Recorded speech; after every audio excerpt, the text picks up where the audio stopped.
Dasar teori, korosi adalah proses reaksi antara logam dan zat di sekitarnya yang menyebabkan kerusakan atau perkaratan logam.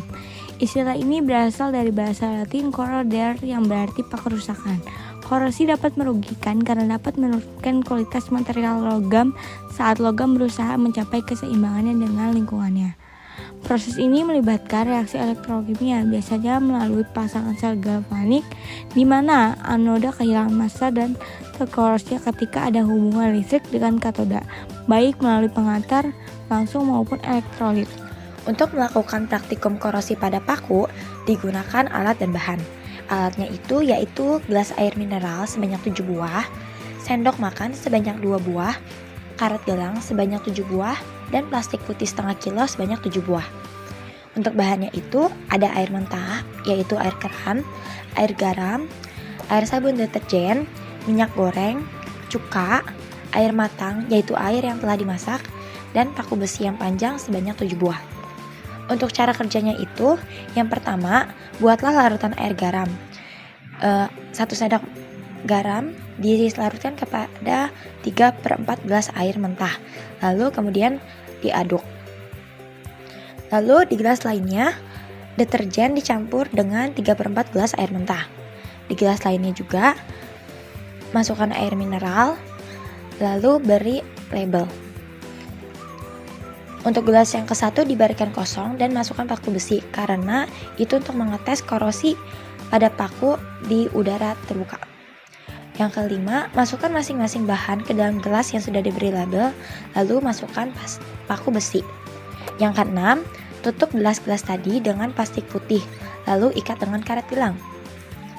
Lalu simpan gelas tadi selama 3 hari, lalu pada hari ketiga, keluarkan paku, lalu amati dan catat pada data pengamatan. Yang ke-8, paku tadi dimasukkan kembali dan simpan selama 7 hari.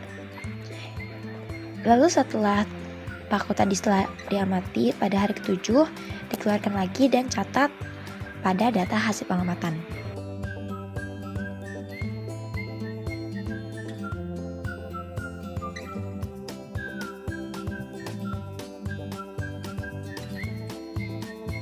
Hasil pengamatan yang pertama udara.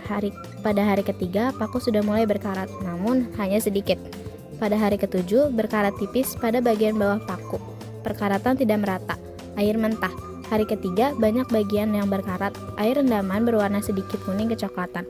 Pada hari ke-7, lapisan yang berkarat meluruh di beberapa bagian, menyisakan lapisan besi. Yang ketiga, air sabun deterjen. Hari ketiga, paku yang direndam pada air deterjen tidak mengalami pengkaratan, hanya bagian luar yang keropos karena berubah menjadi hitam. Hari ke-7, bagian yang berkarat lebih banyak dari sebelumnya.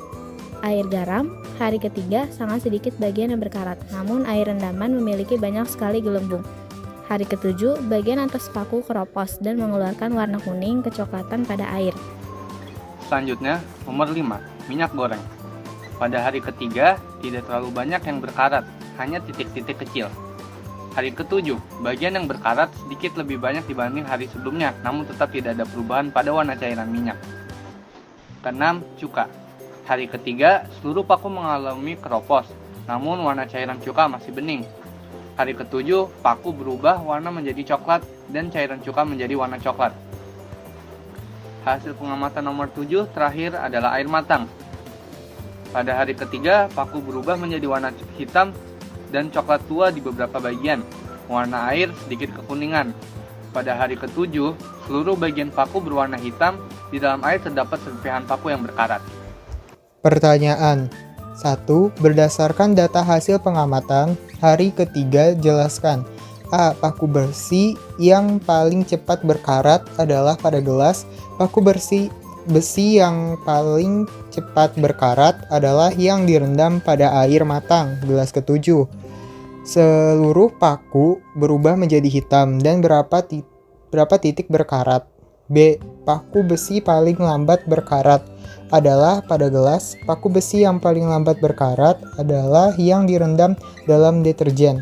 Pada hari ketiga, berapa bagian paku hanya berubah menjadi hitam, namun tidak ada bagian yang berkarat. 1. Pertanyaan. Berdasarkan data hasil pengamatan hari ketiga, jelaskan. C. Paku besi yang tidak berkarat adalah pada gelas. Paku yang direndam pada deterjen tidak mengalami pengkaratan sedikit pun selama 3 hari. Kedua, berdasarkan data hasil pengamatan hari ketujuh, jelaskan. A. Paku besi yang paling banyak berkarat adalah pada gelas. Paku besi yang paling banyak berkarat adalah yang direndam dalam air matang. Pada hari ketujuh, paku sepenuhnya berubah menjadi warna coklat. Cairan juga berubah menjadi kekuningan. Serta terdapat serpihan paku yang berkarat. Selanjutnya yang B, paku besi paling sedikit karat adalah pada gelas yang ketiga, yaitu dalam air deterjen. Ada beberapa titik yang mengalami pengaratan namun tidak banyak. Selanjutnya yang C, paku besi yang tidak berkarat adalah pada gelas. Jadi seluruh paku mengalami pengaratan. Namun ada paku yang hanya sedikit sekali berkaratnya, seperti paku yang direndam pada deterjen gelas 3. Kesimpulan, dari pengamatan ini kita bisa melihat bahwa faktor lingkungan seperti jenis cairan sangat mempengaruhi tingkat korsi pada paku besi. Air matang terbukti menjadi agen korosif paling kuat, sedangkan air deterjen memberikan perlindungan lebih baik terhadap karat. Sarannya, karena karat merupakan reaksi oksidasi dijauhkan besi dari garam atau cairan yang bersifat elektrolit, karena elektrolit memungkinkan aliran listrik pada reaksi oksidasi. Zat-zat yang dapat menyebabkan korosi pada besi diantaranya uap air, garam pemutih, dan cuka.